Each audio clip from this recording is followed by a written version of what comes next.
I was born in the Bronx in 1905, the son of immigrants who understood the meaning of hard work, but barely had enough to show for it.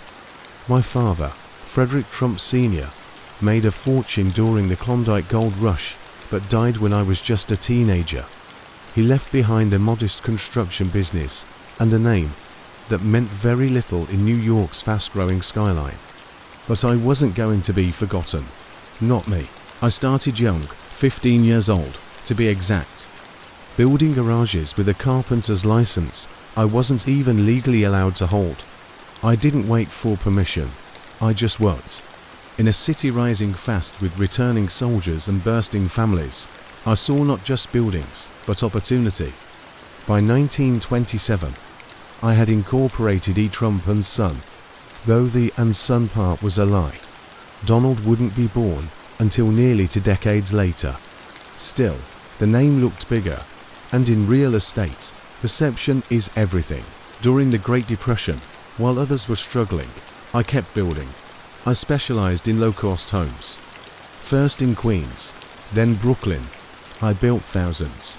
I didn't build skyscrapers or luxury penthouses. No, I built for the working class. But make no mistake, I made my money like a king. By World War II, I found my golden ticket. Wartime housing contracts. The government needed rapid construction for workers and soldiers, and I was their man. I cut costs, used every loophole, and delivered quickly. That efficiency made me rich, but it also made enemies. By the time the war ended, I was operating one of the largest single-owner housing empires in New York. Over 27,000 apartments bore my mark. Nondescript red brick buildings tucked into tidy, quiet neighborhoods. Fred Trump buildings, clean, safe, plain, and highly profitable. But it wasn't just the scale. It was the game behind the walls. You see, government contracts came with subsidies, cost ceilings, and oversight. But oversight, that's for people without friends. I padded costs where I could. I funneled maintenance through my own shell companies. I charged rent on properties I hadn't yet completed, and still, the money flowed in. People called it clever. Others called it cheating. I called it survival. Real estate in New York isn't about fairness. It's about leverage. And I understood leverage before I even knew what the word meant. That even the smartest king makes enemies. And by the 1950s, Washington came knocking. They said I profited unfairly, that I overcharged the government, that I padded expenses and misled auditors. And you know what? They were right, but nothing stuck. I knew the law well enough to step on its edges without falling over. The investigations came and went. I paid a few fines. Nothing touched my empire. The city whispered. Reporters speculated. But I kept building. And through it all, I was grooming the one who would inherit the throne. My son, Donald. He was flashy where I was reserved. Loud where I was strategic. But he had the name, my name. I taught him about tax shelters before he ever paid his first bill. I showed him how to manipulate media, charm contractors, and intimidate city inspectors.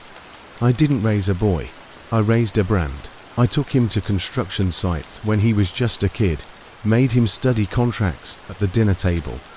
When he was ready, I gave him access, money, influence, introductions. But more than that, I gave him a machine. A business with momentum. All he had to do was push it forward. But the machine had one flaw, a hidden crack. The kind of flaw only a builder can see. I was never flashy. I never wanted headlines, but Donald, he wanted the world to watch. And watching means questioning. Watching means uncovering. And no matter how strong a house looks from the outside, if you shine a light long enough, the mold inside always finds a way to show. But back then, I didn't know any of that. Back then, I believed I was the king of Queens. A self-made man who played the system better than anyone. I believed my legacy was secure. I didn't realize it was already beginning to unravel. Not because of my enemies, but because of my blood. By the 1960s, the walls weren't closing in. but they were getting a little closer. Investigations had a way of circling me, like birds over a feast. The press was watching, and the bureaucrats had learned my name. I wasn't afraid. I knew how to play the game, and the rules. They were more like suggestions. Let me tell you about the first time they really came for me. It started small. A tenant complaint, filed with the New York City Rent and Rehabilitation Administration. They claimed I was overcharging rent on properties that received government subsidies. It should have ended with a formality, a warning, but someone decided to dig. They uncovered creative bookkeeping. They found that I had billed the government for materials I never used, charged for repairs I never made, and paid my own companies inflated prices to manage my buildings. Shell companies, all under my control. Every dollar looped back to me. I had turned subsidized housing into a profit machine. Legally, mostly, ethically. That's a separate story. The government demanded repayment, $1.2 million in excess profits. I paid it, but only because I knew that dragging it out meant more exposure. I called it a misunderstanding. The press called it a scandal. The people didn't care. They were still lining up for my apartments. But the seed had been planted. The real problem wasn't just the money. It was the attention. A few years later, in 1973, a lawsuit was filed that would haunt my legacy forever. The United States Department of Justice accused me and Donald of systematic racial discrimination.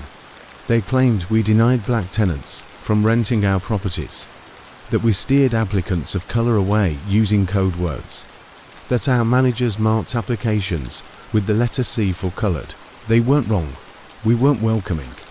We didn't put it in writing, but we made our preferences known. Not out of hate, I used to say, but business.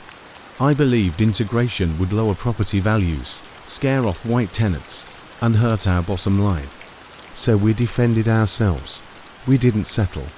Donald, fresh from college and full of fire, insisted we fight. He loved the cameras. I avoided them. But together, we created a defense of spin and silence. We filed a counterclaim for $100 million, claiming defamation. It didn't stick. Eventually, we signed a consent decree. We didn't admit guilt, but we promised to change. We agreed to notify the Urban League of every vacant apartment. We agreed to stop the screening, but nothing really changed, not in practice. I told Donald afterward, the only mistake was getting caught. That was the first time I realized my son had a taste for fire. He wasn't just ambitious, he was untouchable. Or at least, he thought so. He saw what I'd done with the government's rules, how I turned public funds into personal wealth. But he didn't want to be the man behind the curtain. He wanted to be the curtain, flashy, golden, impossible to ignore. I worried. He wanted Manhattan. But Manhattan was different from Queens. In Queens, I was a quiet king. In Manhattan, you had to be a god. And gods are targets. Still, I didn't stop him. I backed his first big venture, the Grand Hyatt Hotel. I guaranteed the loans, made the introductions. When banks doubted him, they trusted me. My record was clean enough to open doors, but I saw the shift. The empire was no longer just brick and mortar. It was image. And images, no matter how big, can be shattered in an instant. Donald once told me, "You taught me how to build. I'll teach you how to conquer." I laughed. I should have listened, because even kings forget that thrones are never inherited easily. They're taken, piece by piece, sometimes even from within. And while I held the keys to the empire, he held the spotlight. And the spotlight, I was beginning to understand, could burn. I never intended for Donald to outgrow me.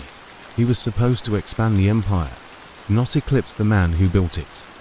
But somewhere between the gold trim and tabloid covers, he became the face, while I faded into the fine print. I didn't resent it at first.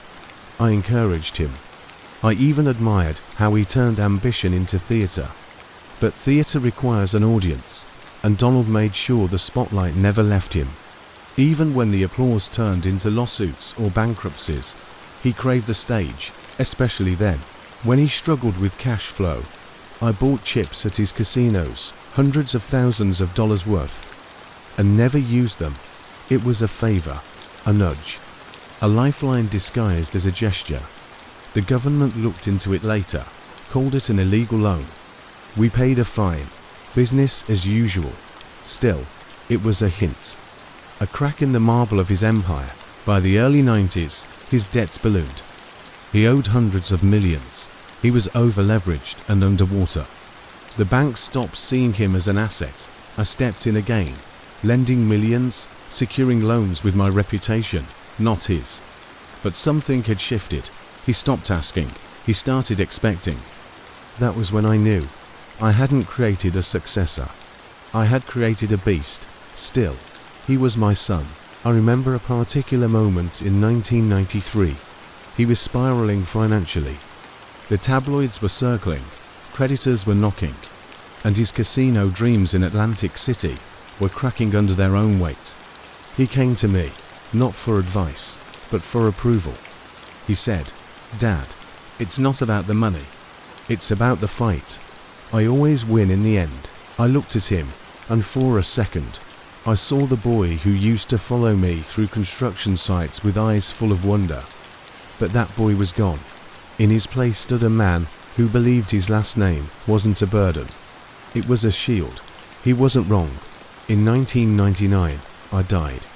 And even then, I wasn't allowed to rest quietly. You see, before I passed, I altered my will. I made changes to protect my estate, ensure fairness among my children. But Donald wasn't satisfied. He contested the document. He demanded more. When my grandson, Fred III, had a sick child with medical needs, Donald cut off their health coverage in retaliation. That's the truth. He didn't just chase money. He wielded it like a weapon. He had learned from me. The loopholes, the strategies, the art of war with a smile. But he had added his own flair, a willingness to destroy anyone who challenged him. Even blood. Sometimes I wonder, had I raised a mirror? Had I paved a road so smooth, so full of shortcuts and shadows, that he never learned when to stop? He once said, "If you're going to be thinking anyway, you might as well think big." I did, but I also built. He didn't want to build. He wanted to be built into a myth, a spectacle, a presidency. And I suppose ... in the end, he succeeded. But myths don't need fathers, they bury them. They didn't mention me much at the rallies. When the cameras flashed and the crowds chanted my son's name, I was just a line in a Wikipedia article, a gravestone etched with dates not deeds. But the truth is, I never left the room. Not really. You don't build a man like Donald without leaving fingerprints on his soul. He inherited my name, my methods, my ruthlessness, and he learned that silence is power. I taught him that you don't need to scream when you own the land the scream echoes through. But Donald, he didn't whisper, he roared. He rewrote the Trump mythology. In his version, there was no Fred, only Trump Tower, the apprentice, and a golden escalator descending into destiny. But the truth lived in the paper trails. Still, there were moments, small, strange moments, when I saw glimmers of the boy he had been. When he walked into a courtroom with confidence built on borrowed walls.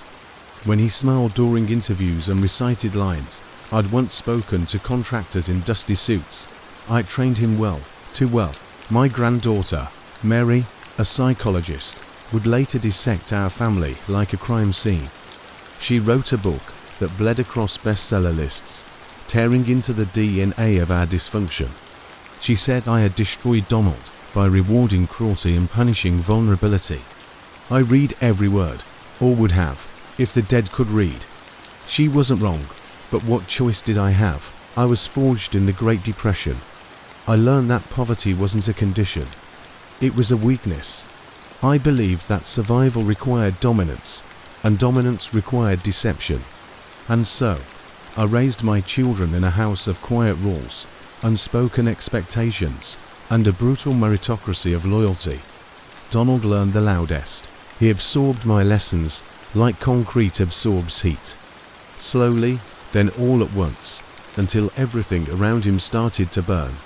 He didn't just build buildings, he built narratives. And when the truth didn't cooperate, he crushed it. When he ran for president, I wasn't surprised. The Oval Office was just another tower to conquer, another logo to stamp. And when he won, it was the final act of a long play I had begun. But I didn't feel pride, I felt cold, because by then, the cost had come due. The family was shattered, my daughters distanced themselves. The lawsuits had outlived me, and Donald. Well, Donald had become untouchable, which is just another word for alone. He never visited my grave, not once. But I watched him from the gold-trimmed mirror of history, from behind the velvet curtains of his press conferences, from the shadows of every bankruptcy filing and campaign promise, and I wondered, if I hadn't pushed him so hard, would he still have risen? Or would he have been happier? But then again, happiness was never the point, victory was. Even if it meant burying the man who taught him how. I had 5 children, but history only remembers one. My daughters lived in the edges of the Trump narrative, visible in family photos, but silent in the boardroom. My eldest son, Fred Jr., was supposed to be my heir, the one to carry on the empire with dignity and restraint. But he broke the mold. He wanted to fly planes, not flip properties. He had dreams, not schemes, and that broke me. I remember standing in the hallway of our house in Queens, hearing him laugh with his friends about becoming a pilot. I didn't see adventure. I saw failure, a departure from the path I had paved with blood and bricks. I told him, flying is for busboys and bums. This family builds. He stared at me like I'd slapped him. Maybe I had, just not with my hand. He died at 42. Alcohol, mostly, but grief helped. He drank to forget what he had to become to please me, and what he lost trying to reclaim it. His daughter Mary wrote later that I mocked him even on his deathbed, calling him a disgrace because he hadn't achieved what I demanded. She was right. I was ruthless. It wasn't hatred. It was purpose. I believed in pressure. Diamonds or dust. Those were the only outcomes in my world. And if Fred Jr. crumbled under the weight of it, I thought, then he was never meant to wear the crown. But Donald was different.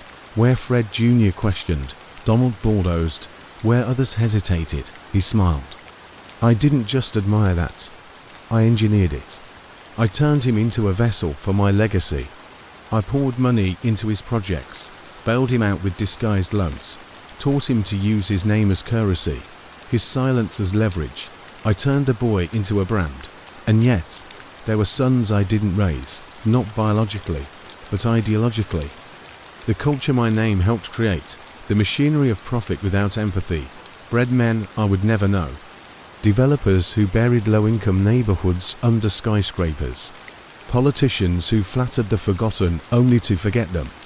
Children of privilege who thought struggle was beneath them. What is a legacy, if not a lie told long enough to feel true? I spent a lifetime building towers, but I never figured out how to build trust. I created jobs, funded foundations, signed checks worth millions, but I never once bought peace, not for myself, not for the family I broke. You see, the myth of Fred Trump was sturdy.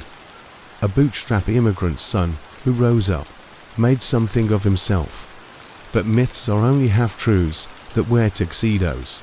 Strip them bare, and all you're left with is a man who tried to control everything and loved nothing he couldn't use. When I lay dying, surrounded by walls even thicker than the ones I'd built, it wasn't silence I feared. It was clarity. I saw my children, their lives divided into those who obeyed and those who were discarded. My wife Mary had become a shadow. Fred Jr. was already dead. Robert kept his head down. Elizabeth stayed invisible. Mary Ann was strong, but weary. And Donald, my most famous product, stood not at my bedside, but in front of cameras, rehearsing the next campaign of his life. And why wouldn't he? That's the only way I taught him to survive. He didn't get that. Greed isn't an accident. It's an inheritance. Even after I was gone, the machines I built continued to echo. Lawsuits, audits, scandals, all dragging my name through the court of public opinion. Mary, Fred Jr.'s daughter, wrote a book that dissected me like a surgeon.